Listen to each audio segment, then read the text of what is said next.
What's going on, guys? Welcome on back to Second and Short. I am your host, Tyler Lauder, joined with my co-host, Aaron Ben, and today is episode 2 of Super Bowl week, where we've been breaking down the Kansas City Chiefs yesterday. If you want to peep out what we talked about from them, maybe you don't because you're a Buccaneers fan, but if you do and you want to see everything we got going on, click that link top right, as well as click that subscribe button to stay updated on everything that is Second and Short, as we'll be dropping another top 10 video later on this week, as well as our Super Bowl predictions. And I mean, even if you are a Buccaneers fan, check out that episode. See what your team's gonna be going up against this week. And on this beautiful Tuesday, afternoon, we don't drop a lot of Tuesday episodes except for that one random Monday movers. Really, Tuesday is an uncharted territory for us. But Super Bowl week being here, we're gonna drop lots of videos. So let's get started. And we're gonna start in this review with Tampa Bay Buccaneers and their off-season additions. And there was no bigger addition than Tom Brady coming on down. Last year, Tampa Bay Buccaneers finished 7-9. Jameis Winston led the league in, passing yards, passing touchdowns, passing interceptions. And it kind of looked like this offense, if they could just tailor something, pull it back a little bit, maybe they could make a big run. And now Tom Brady comes in, brings in Rob Gronkowski. They bring in Joe Haeg to play tackle for them. And then they get Leonard Fournette, who's just walking on the streets because of Jacksonville, and this offense is roaring now. Yeah, I mean, obviously the huge play was Tom Brady bringing him in, and I gotta be honest, I was kind of skeptical. I thought, like a lot of people, maybe he was getting washed up. His last couple of seasons in New England weren't great, but I was also kind of optimistic because we'd seen what Bruce Arians can do. We saw him with the Cardinals, where he brought the corpse of Carson Palmer back to life. We had that great season with the Cardinals. Even made Drew Stanton look like a starting quarterback when Palmer went down. Last year, like you said, Jameis Winston led the league in the passing yards. So if you can get that kind of production out of like average to below average quarterbacks, I think we all kind of thought that Tom Brady, one of the best ever, would be a lot better in that, and that's exactly what he did.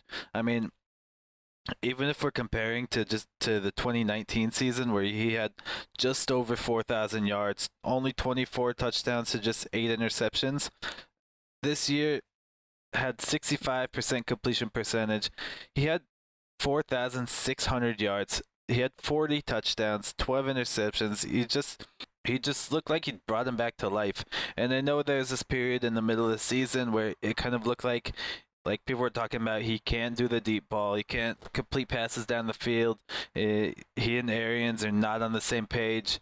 Not in sync. And then suddenly towards the end of the year, it seems like all they were doing is just bombing it to Scotty Miller, Antonio Brown, Mike Evans, Chris Godwin. Hey, that's easy.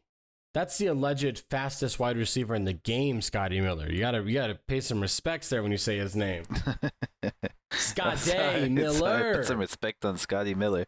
But yeah, I mean, just definitely the biggest move by far that they made this offseason. All they did this offseason is pick up guys that some people thought were done, washed up, nobody wanted. They're cut, they're dry, they've been out of the league for a year. Literally, Tom Brady. Everybody is saying he's done. Comes here, plays well. Leonard Fournette, cut by the Jags before his rookie deal's even over. And he came in, he only played 13 games, he had like under 400 yards, but he was a different change of pace back for them, actually. He actually kind of worked well with Ronald Jones, and they formed this really good tandem, and it was a good fit, actually. Rob Gronkowski came on in, 45 catches, over 600 yards, and 7 touchdowns. Let's not forget Mr. Big Chest, Mr. Big Checks, Mr. Buy Me Some Cheese, Antonio Brown came on in and played well as well. I mean, in 8 games, 45 catches, just under 500 yards. He played great, and that is going to be something we're going to focus on later on in the week when we talk about big things here. But their offseason moves paved the way for them to have a huge improvement here. Not just their moves, but their play. Over the season, they went from 47 sacks allowed to 21. They went from 30 interceptions thrown to 12. Those two numbers are huge in sustaining drives and keeping the ball. And if you can do those things, that's how you put up more points, more yards. Simple as that. Now, from their offseason moves to their draft picks, what draft picks stood out to you? I mean, for me, when you look at the season in review, rounds 1, 2, and 5 stood out to me. Yeah, I mean the biggest move for here. It's hard for me to decide, but the biggest move for me was the first round selection, Tristan Wirfs. He was one of the big things they talked about after signing Tom Brady was the need to sign some offensive line talent to protect him, and that's what they did. Tristan Wirfs, he's been one of the best, not one of the best rookie offensive linemen. He's been one of the best rookies all year, and he's been a beast of an offensive tackle, and he's looking like after 1 year, he's already worth the pick. And if they actually didn't just look at like, oh man, like you got a lot of receiving yards or whatnot, like, and they just actually broke down their play, Tristan Wirfs actually might be the offensive rookie of the year.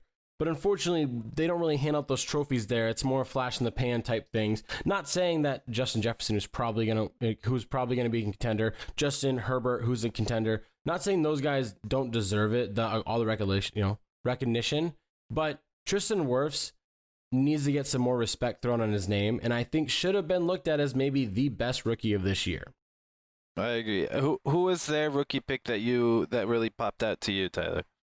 What I like is that Tyler Johnson was able to fit into this offense, even as the wide receiver 4, that has a role, that has a run blocking role, that has somebody that can create space and move out there. And realistically, him drawing that defensive pass interference call against Green Bay sealed the victory for them. And even though he didn't really do anything there, I just like the pick, and I think I'm kind of foreshadowing on what's going to happen. I think he is going to look better in year 2 and 3 than he did here.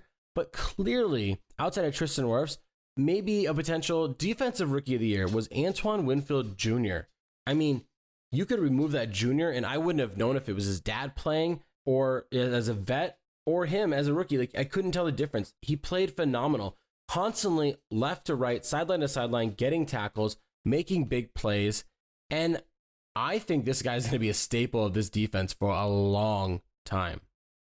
Yeah, I mean, it honestly, him, Jeremy Chin from your Panthers, both have looked like great rookie safeties. You could easily make a claim for either one of them as rookie of the year. Just a really great first couple draft picks from a team that needed immediate impact from those rookies. So great draft for the Bucs so far. Moving on to season. How'd the season go? So obviously the season is a tale of two halves. I mean, they were 11-5 on the season, and in two of those losses to the Saints, they just got destroyed. I mean, they had a 34-23 loss, and then they even an even worse 38-3 loss. And those two things got erased after they, came in, beat the Saints in the playoffs, redeemed themselves. But for some reason, the Saints were able to game plan against them. But if you look at their other losses, they had a 1-point loss to Chicago, and that was the good Chicago Bears. Then they have a field goal loss to the Rams, who have the best defense in the league. They had a field goal loss to their opponent here in Super Bowl 55, the Kansas City Chiefs, back in Week 12. And we saw right here, Week 12, they lose. They're at this weird point where they are now 7-5, and people are like, what's going on here with Tampa Bay? Then they had a bye week, Week 13 bye week. And most time I would say this is a bad time to have a bye week. However, it actually is beneficial for them because you look past that bye week, they beat Minnesota by 12. They beat Atlanta. They destroy Detroit by 40. Then they come back after that close game against Atlanta and go, actually, hold on, we're better than that. Beat them by 17. And now they've won 7 games in a row. Something that the Chiefs can't say they've done right now, currently. And so they've had an up and down season, but they have ended strong. Yeah, and what really stands out to me when you talk about ending strong is the last 3 games of the regular season, they scored 31, 47, and 44 points. Carry that over into the postseason, where the offense continued to fire on all cylinders. 31 points against the football team, who have a great defense. 30 points against the Saints, who have a great defense. And then 31 points against the Packers in the championship game. That's 5 games in a row. That's 6 games in a row with over 30 points.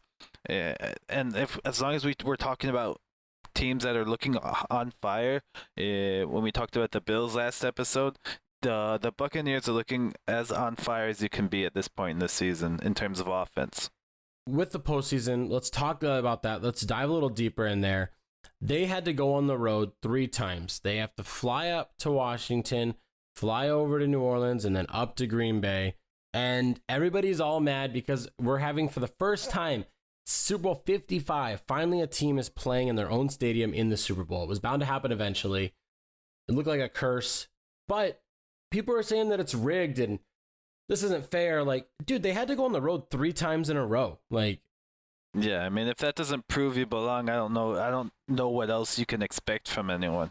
well, not just that, but they also were on the road in week 15 and 16. So 5 of their last 6 weeks have been on the road. So the fact they get a home game finally, I think that's okay.